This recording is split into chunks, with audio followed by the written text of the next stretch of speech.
le papier bien torché de Sabrina Colongo. Cette semaine, je suis tombée sur un article de Vogue au titre audacieux. Est-ce que ce n'est pas devenu gênant d'avoir un petit copain en 2025 ? J'ai bien sûr envie de répondre ouais, grave. En même temps, j'aurais eu la même réaction à propos d'un sac Chanel.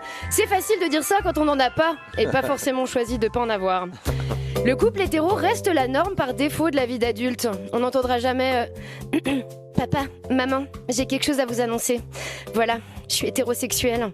Alors qu'en vrai, c'est ça qui devrait les inquiéter. Bah oui, quand on est lesbienne, on a quand même beaucoup moins de risques de se faire taper ou de subir un viol conjugal. Ouais, risque, hein, pas chance. Oups. Bon, c'est peut-être important de rappeler quelques définitions. Parce que j'ai l'impression que dans la tête des gens, meuf hétéro, ça veut dire une femme qui aime les hommes. Or que pas forcément. Moi, par exemple, j'aime pas particulièrement les hommes, mais malheureusement pour moi, j'adore la bite, voilà.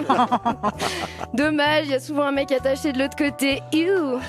Et puis, faut bien reconnaître que le concept même d'hétérosexualité est éclataxe depuis le début. On arrive sur Terre et on passe 5, 10, 15 ans de nos vies à entendre qu'il ne faut pas se lier aux genres opposés et surtout n'en intégrer aucun code. Puis d'un coup, on devient adulte et là, on nous apprend qu'il faut vite trouver quelqu'un avec qui passer toutes nos soirées, tous nos week-ends, toutes nos vacances, bref, tout notre temps libre. Et si on n'y arrive pas, on est des immenses loseuses. Mais l'arnaque, c'est tellement malsain qu'on dirait le pitch d'une émission de télé-poubelle. Le générique, ça donnerait un truc du style. Ils ne connaissent rien l'un de l'autre. Ils ne parlent même pas la même langue. Pourtant, ils s'apprêtent à passer le restant de leur vie dans un appart de 39 mètres carrés, avec comme seul point commun Netflix et l'alcool. Bienvenue dans Straight Hell. Pour moi, l'hétérosexualité, c'est comme la clope et l'alcool. J'aimerais arrêter, mais c'est plus fort que moi et j'y reviens toujours. Et bien sûr, j'ai vécu de belles histoires. Mais pour combien de galères ? Vous savez, j'ai déjà consolé un ex qui pleurait parce qu'il m'avait trompé. Mais ça va, il m'avait ramené un bouquet de fleurs pour me l'annoncer, donc c'est un peu chou, non ? Ouais. Non ? Sinon, autre histoire, mon premier amour m'avait demandé si je resterais avec lui s'il devenait tétraplégique. J'avais très sincèrement répondu oui pour qu'au final, il me quitte droit derrière parce que, je cite, il avait besoin d'air. Vous me direz, il aurait aussi demandé de l'air s'il était tétraplégique et que j'étais la proche aidante qui gérait son assistance respiratoire. Puis franchement, il y a qu'à discuter avec les mecs pour se rendre compte qu'ils préfèrent passer du temps entre eux. Ce soir, c'est soirée couilles, le gouvernement reste à la maison. Si vous les aimez tellement, pourquoi vous sortez pas avec vos potes ? Franchement, vous avez même pas besoin de les ken. La preuve, vous couchez pas non plus avec votre meuf alors que vous êtes en couple avec. En plus de ça, j'ai 31 ans. Donc je rencontre plus de nouvelles personnes au gré du hasard. Chez moi, le gré du hasard s'appelle Tinder, Bumble ou Hinge et me flingue souvent le moral.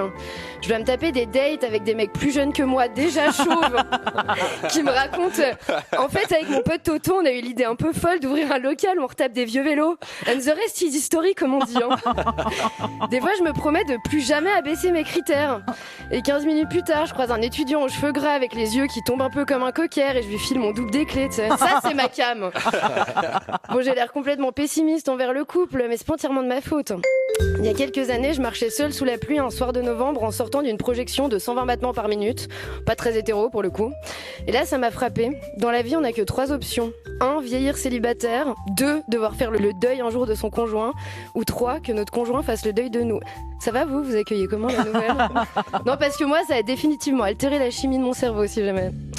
Et à la fois, ça fait 4 minutes que je chie sur l'hétérosexualité, mais je m'obstine tellement.